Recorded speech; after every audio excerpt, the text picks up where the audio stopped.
Exercise 1.1 का first question का 5th part दे रखा है और इसके भी अलग अलग से 5 पार्ट दे रखे हैं।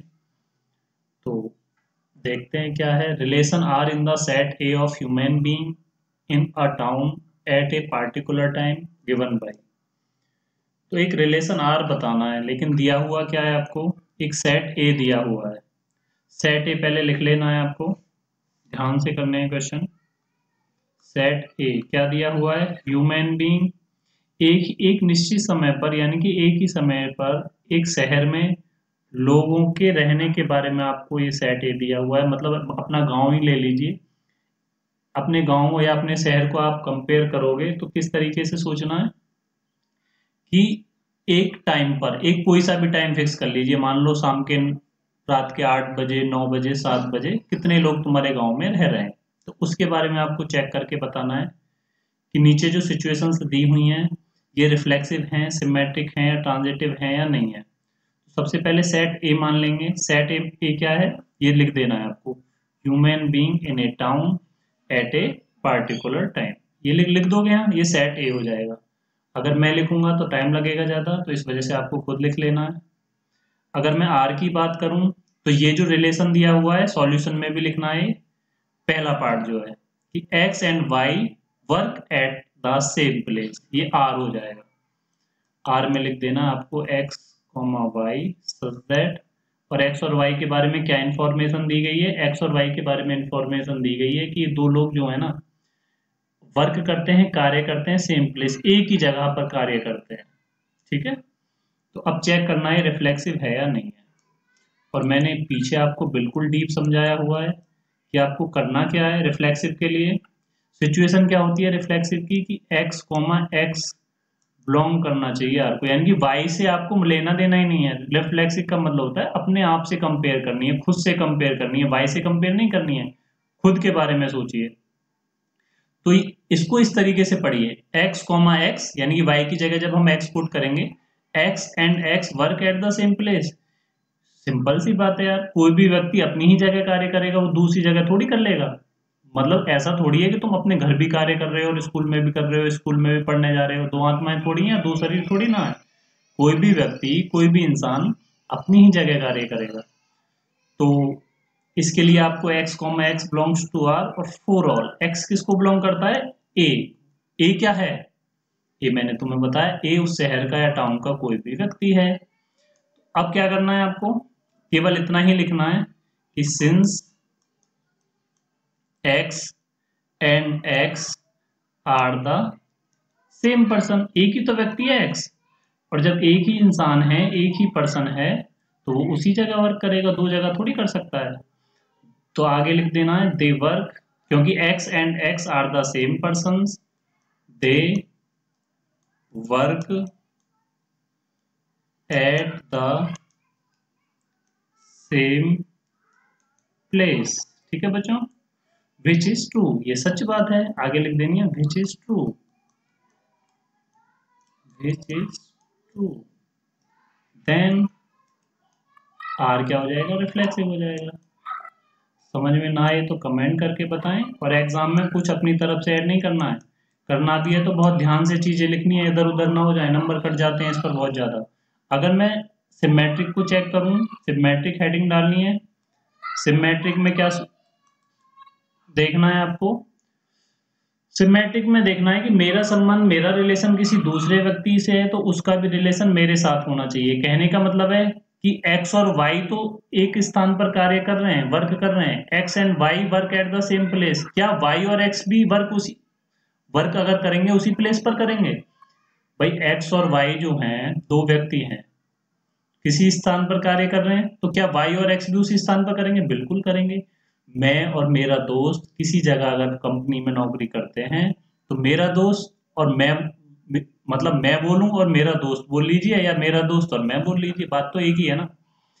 भाई x और y किसी स्थान पर कार्य करते हैं और yx भी उसी स्थान पर कार्य करेंगे। तो आपको क्या लिखना है, x comma y belongs to R है, तो सिचुएशन क्या होगी, y कॉमा एक्स भी किसको बिलोंग करेगा, r को बिलोंग करेगा, और x और y दोनों क्या है, दोनों a है। और a जानते हो आप क्या होता है, a क्या है,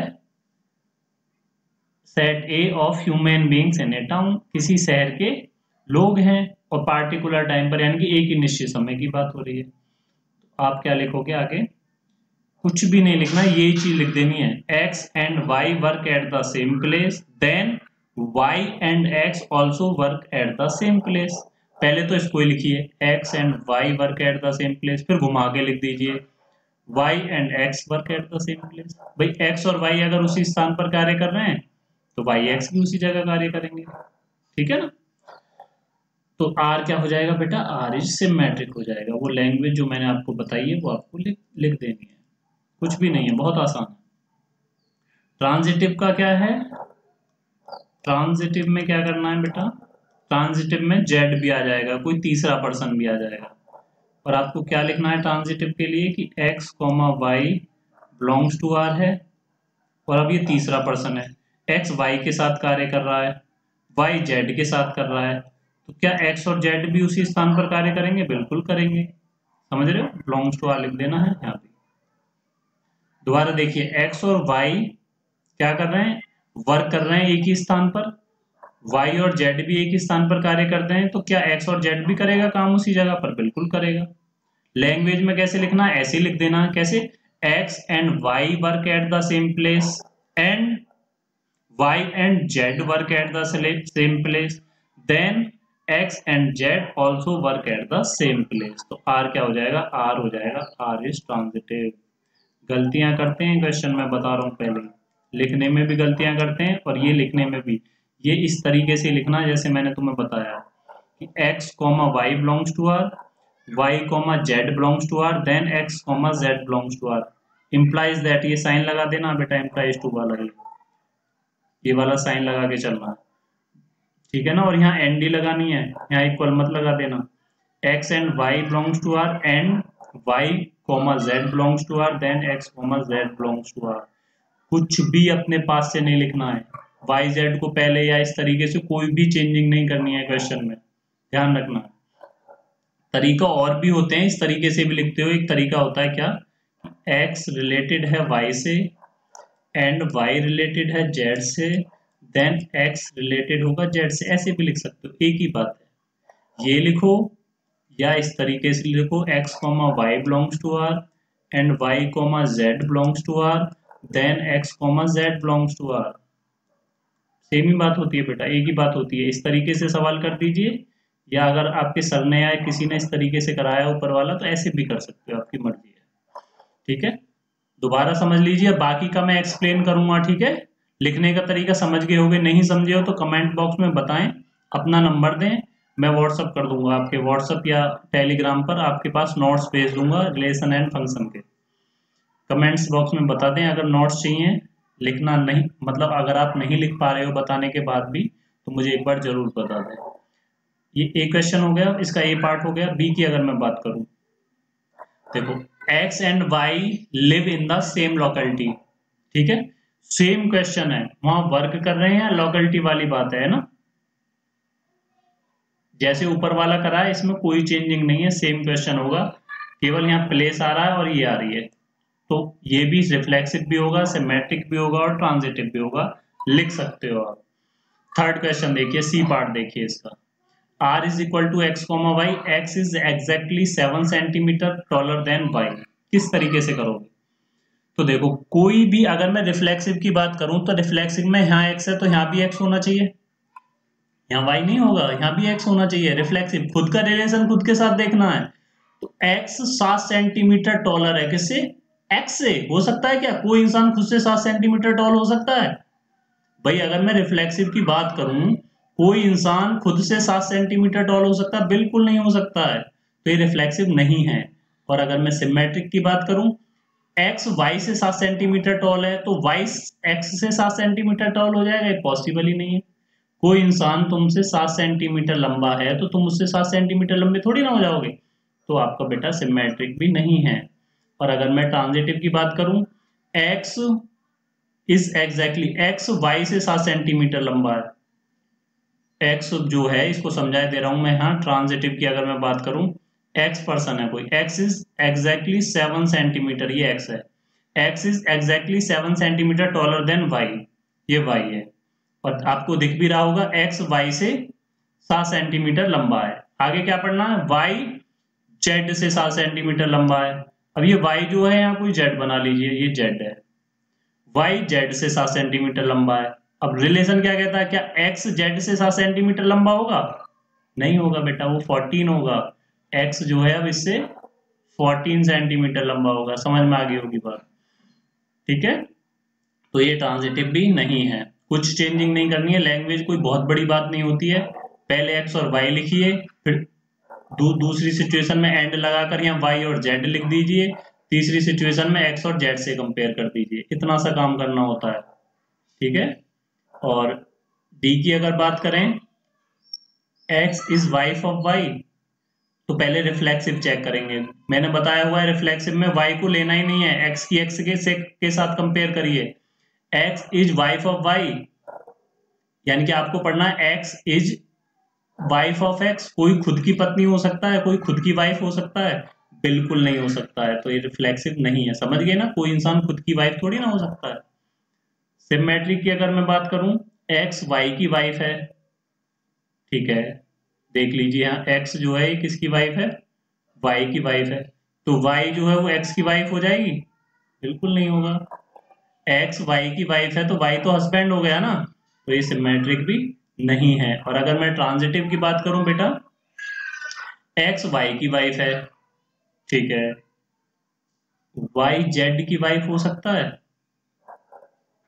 नहीं हो सकता है। दोबारा सुनिए, x जो है वो y की वाइफ है, ठीक है, और y जो है वो z की वाइफ हो सकता है? नहीं हो सकता है। अब आप कहोगे ट्रांजिटिव है, ट्रांजिटिव नहीं है, लेकिन ये बच्चों ट्रांजिटिव है। ध्यान रखना, ट्रांजिटिव की मैंने डेफिनेशन बताई हुई है, एग्जांपल दिए हुए हैं। एक बार इंट्रोडक्शन वीडियो देख लें, ट्रांजिटिव की इंट्रोडक्शन वीडियो पूरा एक्सप्लेन किया हुआ है। अगर दूसरी सिचुएशन ही सेटिस्फाई ना हो, नीचे देखिए क्या होती है transitive, x, y belongs to r and y, z belongs to r। लेकिन यही सिचुएशन अगर नहीं बन पाई, मैदान में एक इंसान खड़ा हुआ है तो विनर दे दिया जाएगा। समझ रहे हो ना, अगर कुश्ती हो रही है और कुश्ती में कोई साथ में लड़ने वाला नहीं है तो विनर दे दिया जाएगा, यानी कि ट्रांजिटिव हो जाएगा बेटा, ध्यान रखना। x, दोबारा समझिए ट्रांजिटिव को, x is wife of y, ये सही बात हो जाएगी कि x y की पत्नी है। लेकिन क्या y जो है वो z की पत्नी हो सकता है? नहीं हो सकता है। और जब दूसरा ही रूल फेल हो जाए, यहीं आकर फेल हो जाओगे तो वो ट्रांजिटिव होता है, तो ये ट्रांजिटिव है। ई की बात करिए, ई देखिए, x is father of y, दिख रहा है ना बेटा, ये मिटाऊं मैं, आपको दिख रहा है? चलो पेज में नीचे करके समझाता हूं तुम्हें थोड़ा, यहां देख लीजिए, ये मैं बता रहा हूं आपको। ई, x is father of x, कोई खुद का पिता हो सकता है? बेटा कोई खुद का पिता, खुद का फादर नहीं हो सकता है, वाइफ वाली बात है। अगर मैं सिमेट्रिक की बात करूं, x y के पिताजी हैं, ठीक है, x जो हैं वो y के फादर हैं, y हो तुम, ये हैं तुम्हारे फादर, x y के फादर हैं, y x के फादर हो जाएंगे? नहीं होंगे। y क्या है, x का बेटा है या बेटी हो सकता है, ठीक है ना, समझ गए ना, तो ये सिमेट्रिक भी नहीं है। और अगर मैं ट्रांजिटिव की बात करूं, x y के फादर है, बिल्कुल सही है। y z के फादर हो सकते हैं? बिल्कुल हो सकते हैं। कैसे, देखिए, ये तो आप हो, x जो हैं y के फादर, आप नहीं हो, ये आपके हैं क्या, दादाजी, ठीक है, ये आपके फादर साहब हैं, और ये हो आप। अब पढ़िए, x y के फादर हैं, सही बात है, सही बात है, y z के फादर हैं, सही बात है, सही बात है, ये रूल फॉलो हो गया। अब अगला रूल क्या है, x का रिलेशन y के साथ है, y का रिलेशन z के साथ है, तो x का रिलेशन z के साथ होना चाहिए। लैंग्वेज सीधी जाएगी, x y के फादर हैं, y z के फादर हैं, तो x भी z के फादर होने चाहिए। x z के फादर होंगे बेटा? बिल्कुल नहीं होंगे। x क्या होंगे, z के दादाजी होंगे। समझ में आ गया होगा अच्छे से, नहीं आया एक बार और देखिए, समझ में आएंगी चीजें। और बहुत ही आसान तरीका होता है, फिर बता रहा हूं, रिफ्लेक्सिव में यहाँ x है, यहाँ भी x के साथ पढ़िए, x is father of x, इस तरीके से। और सिमेट्रिक में क्या करना है, x is father of y, तो y is father of x, इस तरीके से रिवर्स करके पढ़िए। और ट्रांजिटिव में एक्स और वाई के साथ एक जेड और अदर अल्फाबेट भी ले आइए। X is father of y, y is father of z, then x is father of z. इस तरीके से पढ़ना है। अगर सिचुएशन ठीक है तो राइट मार देना, वो है, और सिचुएशंस ठीक नहीं बैठ रही हैं तो गलत कर देना है। ठीक है बेटा, सेकंड, थर्ड और फोर्थ, फिफ्थ की एक साथ वीडियो बनाऊंगा मैं चारों क्वेश्चनों की। और ये मैं ना पहला क्वेश्चन जो है कंप्लीट हो चुका है। देखने के लिए धन्यवाद। वीडियो अच्छी लगी हुई हो तो एग्जाम भी आने वाले हैं, और दोस्तों के साथ शेयर करिए, चैनल को सब्सक्राइब करिए, लाइक करिए। बहुत बहुत धन्यवाद, थैंक यू। गीता का जो अगला श्लोक है जिसमें बताया गया है योग क्षेमम वहामयम, इसका अर्थ होता है कि योग का मतलब होता है अप्राप्त वस्तु की प्राप्ति करा देना ही योग है। यानी कि जो वस्तुएं तुम्हारे पास नहीं हैं उनको प्राप्त करा देना ही योग कहलाता है। उन वस्तुओं की प्राप्ति कराता है योग जो तुमसे दूर हैं। क्षेमम का मतलब होता है, यानी कि क्षेम का अर्थ होता है प्राप्त सामग्री की रक्षा करना, यानी कि जो चीजें तुम्हारे पास हैं उनकी रक्षा करना। और भगवान कहते हैं कि योग क्षेमम वहामयम, यानी कि जो व्यक्तियों के पास नहीं है, जो इंसान के पास नहीं है, उनकी तो प्राप्ति मैं कराऊंगा ही, साथ ही साथ जो सामग्री उनके पास है, सामग्री का मतलब है तुम्हारे फैमिली से, परिवार से, या तुम्हारे ऐसे लोग जो तुमसे जुड़े हुए हैं। सामग्री का मतलब है किसी लालच से नहीं है, धन के लालच से या किसी और वस्तु का लालच। समझ रहे हो ना? सामग्री का अर्थ है जो तुम्हारे परिवार के लोग हैं, जो तुम्हारे आसपास तुमसे जुड़े हुए हैं, उनकी भी रक्षा मैं करूंगा। और जो चीजें तुम्हें चाहिए, जिस चीज की प्राप्ति चाहिए, यानी कि जिस ज्ञान की तुम्हें प्राप्ति चाहिए, उसकी भी प्राप्ति मैं कराऊंगा। और ऐसे व्यक्ति जो नित्य निरंतर मुझ में लगे रहते हैं, मेरे बारे में सोचते रहते हैं, मेरा ध्यान करते रहते हैं, तो उनकी रक्षा मैं स्वयं करता हूं। राधे राधे, हरे कृष्ण।